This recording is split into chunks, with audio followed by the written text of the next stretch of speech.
Par le journal du dimanche, il vient voir les collections du journal du dimanche et ça l'inspire puisque vous faites chaque... C'est un immense privilège de vous retrouver aujourd'hui pour plonger dans les coulisses de l'âme humaine. L'histoire que je m'apprête à vous raconter est d'une puissance rare, un paradoxe absolu. Elle nous prouve que la réalité intime est toujours infiniment plus nuancée que l'image médiatique que l'on nous vend. Fermez les yeux un instant et pensez très fort à Pascal Praud. Quelle image vous vient immédiatement à l'esprit lorsque vous entendez ce nom ? Celle de l'homme de fer, le maître incontesté des horloges médiatiques, n'est-ce pas ? Chaque matin sur CNews et Europe 1, il est ce chef d'orchestre implacable qui ne recule devant aucune confrontation. Il s'est forgé cette carapace, cette armure redoutable tissée de certitude. Face à lui, les invités se préparent comme pour un match d'échecs, conscients de n'avoir aucun droit à l'erreur. Mais posez-vous cette question, vous qui avez déjà traversé tant d'étapes dans votre propre vie. Quand on porte une armure aussi lourde sous la pression de millions de regards, que cherche-t-on vraiment le soir venu ? Que désire cet homme d'influence une fois les lumières des plateaux éteintes ? La réponse est d'une simplicité bouleversante. Une paix absolue, un refuge inviolable où il n'a plus rien à prouver. C'est précisément ici que notre histoire prend une tournure inattendue, presque poétique.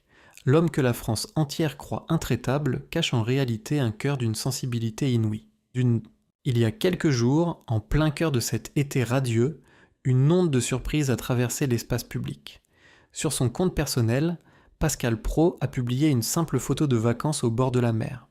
On l'y voit incroyablement détendu, métamorphosé aux côtés d'une femme d'une élégance lumineuse. Ce ne sont pas seulement leurs sourires complices qui ont immédiatement enflammé toutes les discussions. C'est la mystérieuse légende accompagnant cette belle image. 4 petits mots déposés comme une confidence. Avant le grand jour.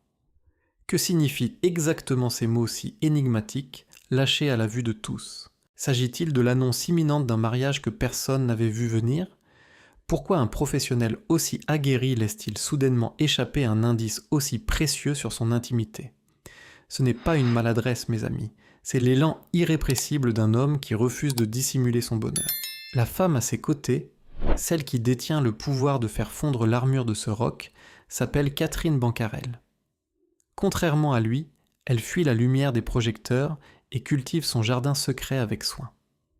Pourtant, son influence sur lui est totale, agissant comme un phare silencieux dans la tempête. Mais pour comprendre comment cette femme a réussi à devenir son ancre, il ne suffit pas de regarder ce cliché. Il faut remonter le temps avec moi et retourner à une époque que personne n'aurait pu soupçonner. Plongeons au cœur d'une rencontre providentielle, restée endormie sous près de 3 décennies de destins croisés. Nous sommes dans la douce effervescence des années 80, dans les rues historiques de Nantes. C'est ici, bien loin du tumulte parisien frénétique d'aujourd'hui, que les racines véritables de cette histoire prennent naissance. Beaucoup l'ignorent, mais l'homme de télévision et la femme de l'ombre ne se sont pas rencontrés hier. À cette époque, Pascal Praud n'est pas encore le maestro de l'opinion publique qui rythme nos matinées.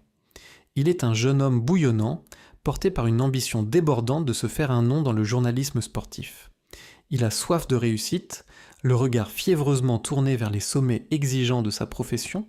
De son côté, Catherine Bancarel brille sous un tout autre éclairage, tout aussi rigoureux. Elle est une athlète de haut niveau, une joueuse talentueuse, évoluant en première division de basketball. Elle est entièrement dévouée à la discipline, à l'effort physique et aux exigences de la compétition. De là, leurs univers respectifs se frôlent, leurs trajectoires se croisent furtivement dans cette ville où tout leur semble promis. Nous sommes face à ce que la vie offre de plus ironique, un véritable carrefour du destin. Mais pourquoi alors l'étincelle n'a-t-elle pas jailli pour lier leur jeunesse ? C'est ici que se cache l'une des plus belles, mais aussi des plus cruelles leçons de l'existence humaine. Quand on a la vingtaine, l'ambition personnelle et le besoin d'affirmation de soi agissent souvent comme des miroirs déformants. À cet âge d'impatience, le désir viscéral de conquérir le monde supplante la patience nécessaire pour bâtir une relation profonde. Pascal et Catherine incarnaient alors l'adage le plus mélancolique de l'amour, être la bonne personne, mais arriver au mauvais moment. Le timing ce grand chef d'orchestre silencieux de nos existences n'avait pas encore levé sa baguette pour les réunir. C'est toute la philosophie implacable du temps qui s'illustre ici devant nous. Combien d'entre nous, chers auditeurs, peuvent regarder en arrière et reconnaître avoir frôlé une âme sœur alors que nos yeux scrutaient d'autres horizons. Cependant, cette occasion manquée dans les années 80 n'était nullement une erreur de parcours. C'était un apprentissage nécessaire, un passage obligé pour sculpter les adultes accomplis et matures qu'ils devaient devenir. Chacun devait d'abord livrer ses propres batailles, affronter ses doutes et bâtir son propre édifice intérieur. Les décennies ont filé, imposant leur rythme implacable de réussite professionnelle, de joie intense et de responsabilités nouvelles.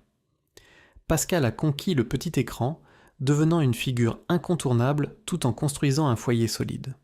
De sa première union, qu'il a toujours protégée avec une immense pudeur pour préserver les siens, il est devenu le père très présent de 4 merveilleuses filles. Pendant ce temps, Catherine a troqué les parquets de basket pour s'imposer avec brio dans les arcanes complexes du management. Leurs existences se sont déployées en parallèle, séparées par les choix inévitables de la vie adulte.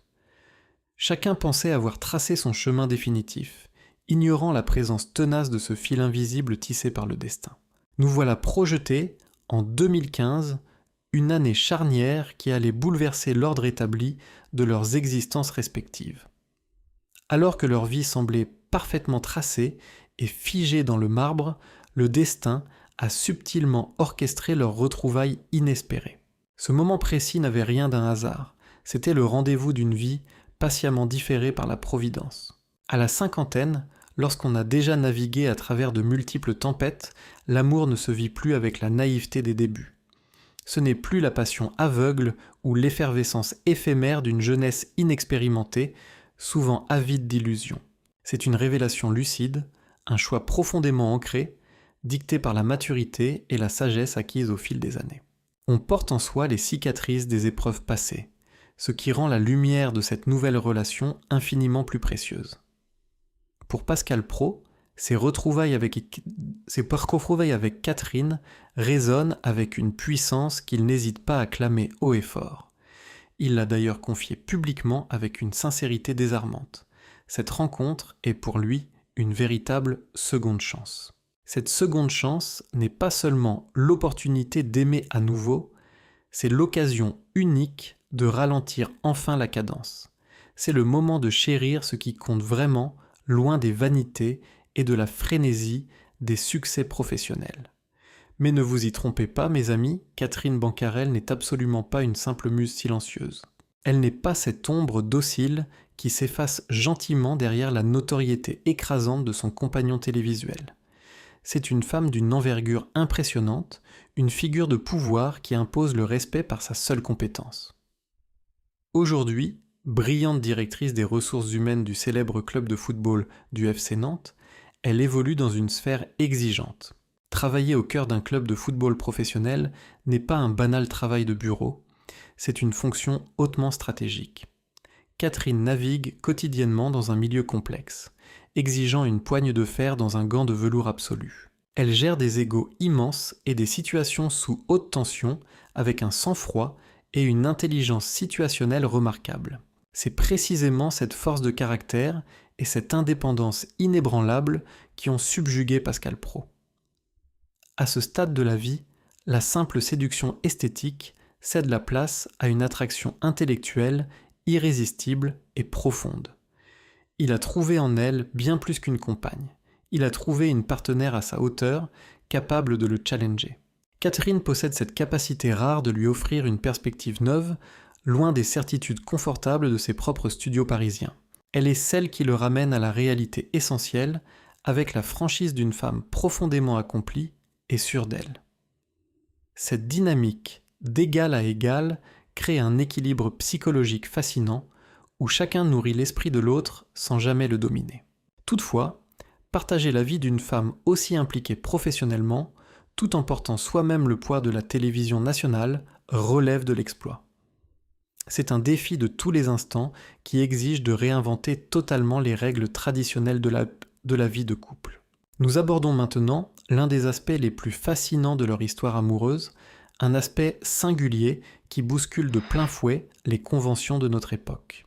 Contrairement aux clichés romantiques qui imposent la nécessité d'un quotidien fusionnel, Pascal et Catherine ont inventé leur propre équation amoureuse. Ils ont délibérément choisi de ne pas superposer leurs existences sous un même toit durant la semaine.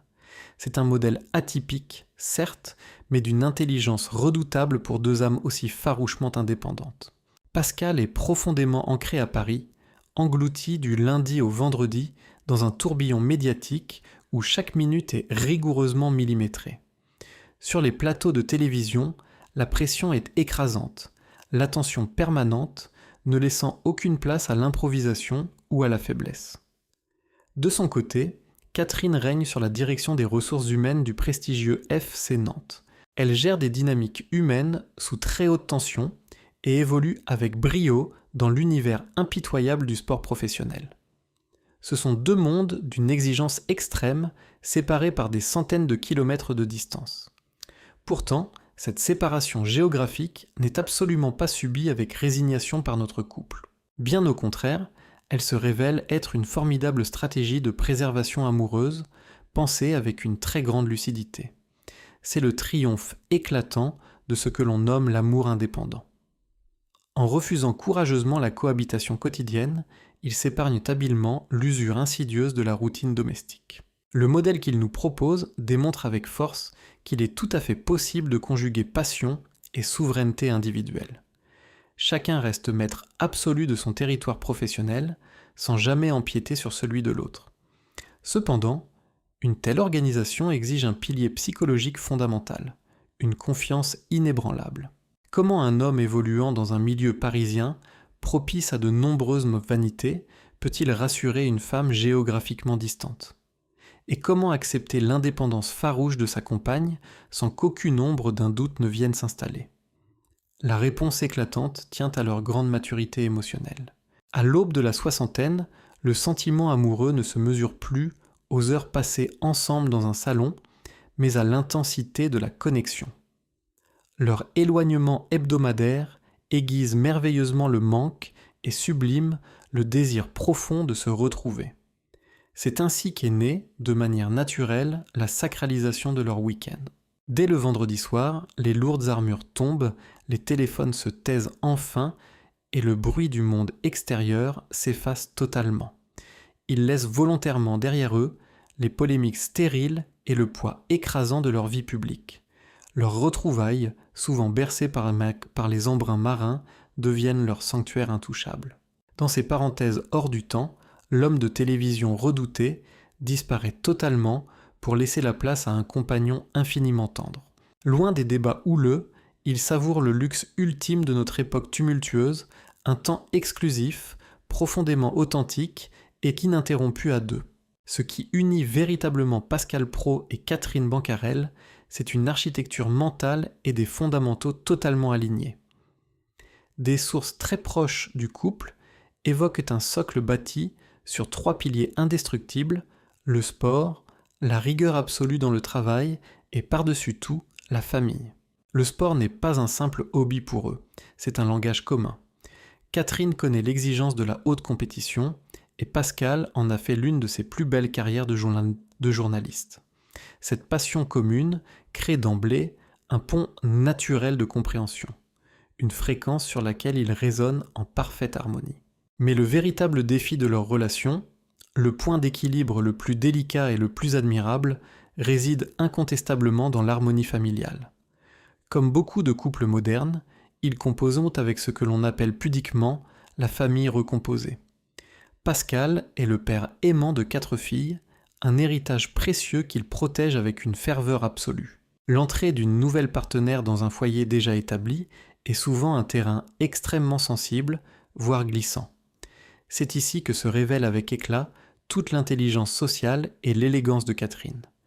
Elle a su trouver sa place sans forcer le destin, avec une douceur et un respect qui forcent l'admiration.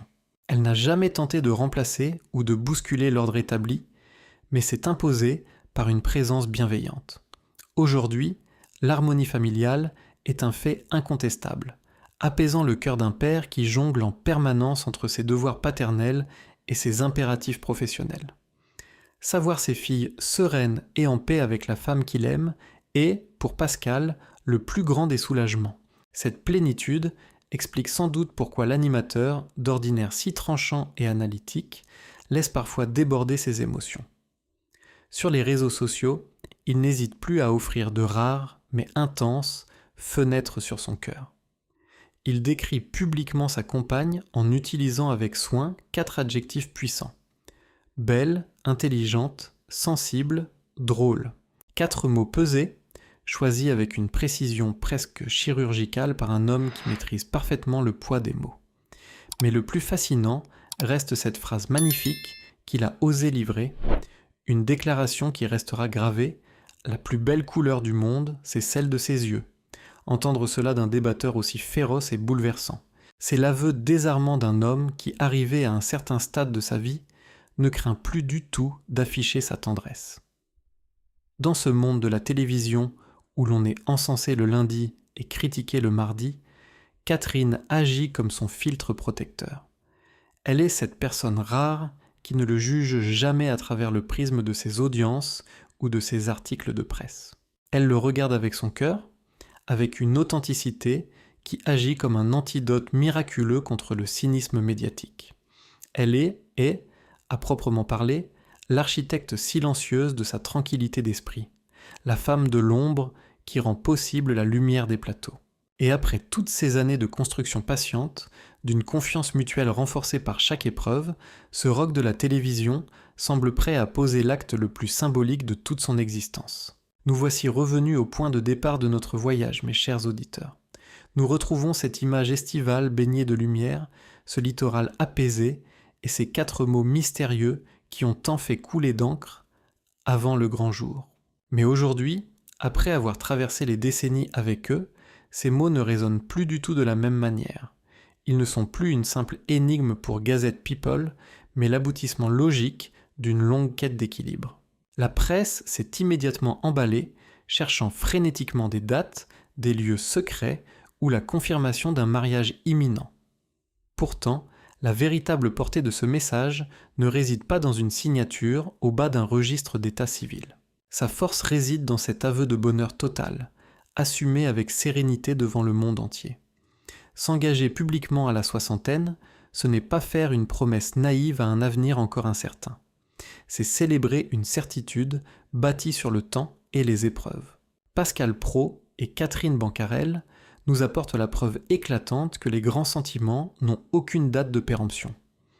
Notre société contemporaine commet trop souvent l'erreur de réserver la passion amoureuse à la seule impétuosité de la jeunesse.